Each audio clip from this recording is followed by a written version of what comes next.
A você que acompanha a TV Canção Nova, nossa saudação muito cordial. Hoje um programa especialíssimo, um programa particularíssimo. Nós vamos conversar com uma personalidade e uma das personalidades mais marcantes do Distrito Federal e também, podemos dizer, da Igreja do Brasil. É um senhor de 87 anos, 46 anos de bispo somente, 64 anos de sacerdócio e 25 anos de cardinalato. Recebemos aqui para conversar conosco Dom José Freire Falcão. Seja muito bem-vindo, um cidadão da Igreja, portanto, universal. Sim, sempre a gente é. Cada um de nós sempre pertence à Igreja de Cristo em toda a terra, né? Por isso, um cidadão universal. Um cidadão universal. Dom Falcão, é um prazer recebê-lo aqui. E o senhor está com 87 anos. 87 anos, é uma longa vida, né? Já no crepúsculo da vida. Bem, e com 87 anos e todos estes anos aqui de vida religiosa, eu só posso me perguntar o seguinte: com quantos anos o senhor decidiu-se pela vida religiosa, porque o senhor já tem 64 anos de padre? Na verdade, eu me decidi a entrar no seminário já com 9 anos. Um tio meu foi ordenado sacerdote na prainha, né? E ele, quando tomou posse não, foi a sua terra natal, que é a minha terra, né? Ipiranga naquele tempo, hoje é Areré, né? O senhor é cearense? E eu era menino, né? 9 anos, eu creio que 9 anos. E eu fiquei entusiasmado com aquela festa que o povo, né, fez, né? Para a recepção do seu primeiro filho sacerdote. Aí me deu uma vontade também de ser padre, eu acho que mais pensando numa festa futura, né? Também. E aos 11 anos fui preparar-me numa cidade que ficava até um pouco distante, Russas, porque na minha terra tinha uma escola, né? Mas lá tinha uma tia minha que era professora, foi professora de vários lugares aí no Ceará, né? E no grupo escolar eu fiz o 4º ano primário, me preparando para entrar no seminário. E entrei já no seminário com 12 anos, né? No seminário da Prainha, né? O que o senhor julga ter sido mais determinante, além dessa influência da ordenação de um parente, mas isso já vinha também uma estrada sendo feita de família? A estrada da família foi as orações de minha mãe, que rezava todos os dias Santa Teresinha, o primeiro filho dela, homem, ele queria que fosse sacerdote. E foi o senhor o primeiro filho? E foi o primeiro filho. Quantos irmãos? Do primeiro casamento do pai, só 2, né? Eu e uma irmã minha, que é viva também. E por isso eu creio que foi a piedade de minha mãe, né? Essa intercessão junto a Santa Teresinha, que ela tinha uma grande devoção, que me levou a despertar em mim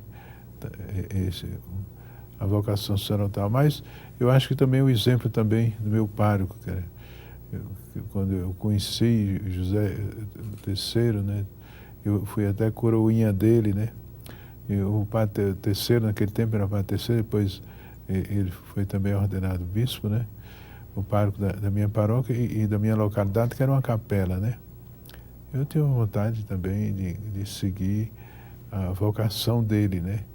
Porque ele era muito acessível, o povo gostava muito dele. E depois das missas ele ia falar com o povo, e antes mesmo ele ficava na calçada da igrejinha para conversar com as pessoas que vinham e conheciam até as pessoas pelo nome, né? Eu acho que influiu também muito. Essa vivência religiosa, crescer neste ambiente, favorece muito também a uma decisão de vocação? Sem dúvida, porque a minha comunidade toda era católica, né? Então, o sacerdócio tinha, naquele tempo, uma influência muito grande, né? Era a pessoa realmente central na vida da comunidade, né? Mais do que o prefeito, do que o juiz. Isso tudo influiu, sem dúvida, né? Em 1925 o senhor nasce. Quantos papas o senhor conheceu ao longo dessa história de vida? Conheci diretamente, o Paulo VI foi o primeiro que eu conheci diretamente, né? Eu fui a Roma e lá teve um encontro rápido com ele, né? Quando eu já era arcebispo de Teresina, né? Quem foi que fez o senhor bispo? que o nomeou bispo, qual Papa? Foi Paulo VI. Paulo né? VI mesmo. Depois conheci muito mais, foi o João Paulo II, né? Praticamente todo o pontificado dele, né? Desde o primeiro encontro com ele foi na Colômbia, no México, em Puebla, né? Então, lá naquele começo de pontificado dele. No começo do pontificado, né? Eu era um dos membros daquela reunião do episcopado latino-americano, né? E falei ligeiramente com ele. Mas depois eu tive a oportunidade, muitas vezes, almocei com ele muitas vezes, às vezes também jantei, e teve também audiências também particulares com ele, né? E por quantas vezes o senhor o acolheu já aqui no Brasil? Porque Por exemplo, acolhi primeiro em Teresina, por ocasião da primeira viagem dele, né? E que o impressionou muito, porque tinham dito a ele que Teresina era uma cidade pequena. Naquele tempo era uma cidadezinha pequena, né? Eu não sei nem se tinha 300 mil habitantes. Então esperavam poucas pessoas no aeroporto. E ele passou apenas uma hora no aeroporto, onde foi feito um altar pequeno, que ele ia apenas fazer uma saudação rápida. Era para menos tempo, né? Uma meia hora, mas ficou realmente uma hora, né? Mas, de fato, lá havia cerca de 600 mil pessoas, acho que grande parte do Piauí. Também do Maranhão veio. E ele ficou impressionado, né?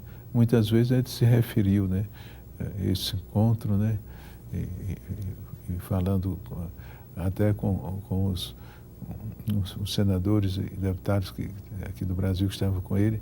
Aí uma vez ele relembrou, e até dizendo que quando esteve no Piauí, o Falcão, ele disse até assim, o Falcão, nem o Falcão, ele disse o Falcão me recebeu lá. E depois aqui também em Brasília, né, na segunda viagem, né, que também foi impressionante, né, tinha muita gente, apesar de ter ido a Goiânia, né, aqui havia só a população praticamente aqui de Brasília, que era uma cidade ainda muito menor do que hoje, né. Isto era o ano de 1991? 91, né.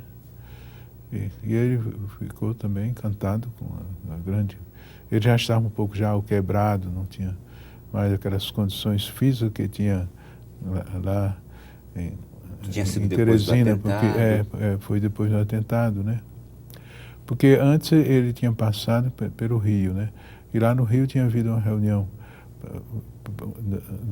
dos dirigentes do Conselho Episcopal Latino-Americano, do qual eu fazia parte. Então, antes dele ir a Teresina, me encontrei com ele lá. Eu disse, Santo Padre do Senhor. Aí ele disse, não, eu sou arcebispo Teresina. Ele disse, eu vou a Teresina, né? Então, me encontrei primeiro com ele lá. Mas eu conheci em outras oportunidades, por exemplo, quando ele foi à Argentina, eu era também membro da direção do CELAM, responsável pela parte de ecumenismo, e disse para ele, né, que era responsável. Ele ficou feliz quando eu disse que era responsável pela parte de ecumenismo e diálogo com os judeus, né? Ao longo desses anos inteiros a serviço da igreja, o que teria mais marcado a vida do senhor teriam sido esses encontros com João Paulo II, e algum particularmente? Porque não, que mais... São muitas coisas que acontecem na vida de um sacerdote, de um bispo, de um cardeal. Na verdade, o que mais marcou foi a minha ordenação sacerdotal, né? Que foi um momento de intensa alegria, mas também de uma profunda tristeza interior, porque minha mãe estava muito mal, com câncer, né? E foi o meu bispo quis que eu antecipasse a minha ordenação, devia ser em dezembro, e antecipou por 6 meses para que ela pudesse viver-me como sacerdote ainda viva, né? De fato, ela viveu mais de uns 7 meses, né? E o meu encontro primeiro com ela, porque eu fui até para casa, tudo simples, num caminhão. O caminhão teve uma pane no caminho, nós chegamos quase meia-noite, e ela, no primeiro encontro, ela disse que agradecia a Deus porque eu vi meu filho sacerdote, né? Então era o sonho dela, né? E a primeira missa que eu celebrei na minha terra não foi com aquela festa que eu esperava, né? Porque era a tristeza da minha mãe já muito doente. Foi na sala de visitas da minha casa, ao lado do quarto onde minha mãe estava deitada. Ela assistiu deitada e eu celebrei ali a primeira missa, né? É bonito ouvir isso, que nos seus 88 anos de idade, o que mais marcou sua vida inteira foi esse acontecimento. Foi esse acontecimento, que a gente não pode esquecer, né? E eu me recordo que foi Limoeiro do Norte, onde eu fui bispo, antes tinha sido pároco um tio meu, né? Esse tio meu normalmente viria, quando fosse criada a diocese, né? Seria talvez o vigário-geral, mas por intrigas lá, o arcebispo tirou para uma paróquia humilde, né? E ele tinha, com isso, uma antipatia muito grande por essa família, sobretudo o líder político dessa família, né? Que era um deputado que contribuiu para a transferência dele, né? E ele nunca mais voltou lá a Limoeiro, né? Mas ele o fez quando eu fui feito bispo, né? Nós estamos indo e voltando aqui na sua história, e eu gostaria agora de saber o seguinte: como foi este passo do sacerdócio para o episcopado? Cerca de 22 anos depois que o senhor tinha sido ordenado padre, foi chamado ao episcopado. Como é essa mudança na vida de um padre? Foi uma mudança no aspecto. No outro não, porque eu fui bispo da minha própria diocese, né? Eu conhecia todos os padres, né? Agora, tinha como bispo meu próprio bispo, Dom Aureliano, que tinha muito apreço por mim, que foi que me indicou, né, para ser bispo auxiliar dele, mas Roma não aceitou, porque ele era já muito idoso, deu com direito à sucessão, né? E, de fato, 2 meses depois, eu assumi, né?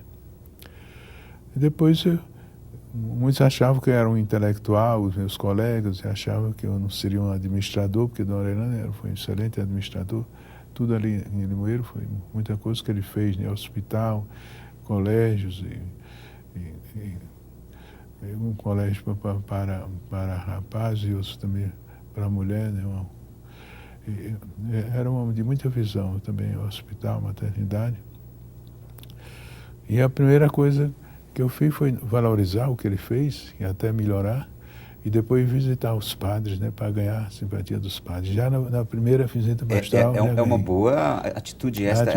Aliás, é uma atitude aconselhável e... Pois é, cada ano eu visitava todas as paróquias. Cada ano, porque eram poucas paróquias, era fácil de visitar, né? Aqui eu não fiz em Brasília, porque isso era muito mais difícil, né? Então eu visitava todas as paróquias e ganhei logo a simpatia dos padres. Eu tinha o apoio de todo o clero, né? O senhor disse que era considerado intelectual. O senhor era intelectual? É um intelectual? Se considera? Bom, eu estudei muito seminário, era considerado o primeiro aluno da minha classe, né? Em certas matérias, né? Era filosofia, teologia dogmática, né? No seminário menor, menos, mas matemática, no seminário menor, as minhas indicações eram mais matemática, física. Nisso eu tirava as melhores notas, né? As outras eu não se interessava muito, né? História também eu tirava porque eu tinha grande memória, né? Mas no seminário maior eu era considerado brilhante, como um dos grandes alunos que passou pelo seminário, né? Porque eu vivia muito com os livros, com os outros estavam jogando, né, bola, eu estava lendo, né? Lendo, estudando, né?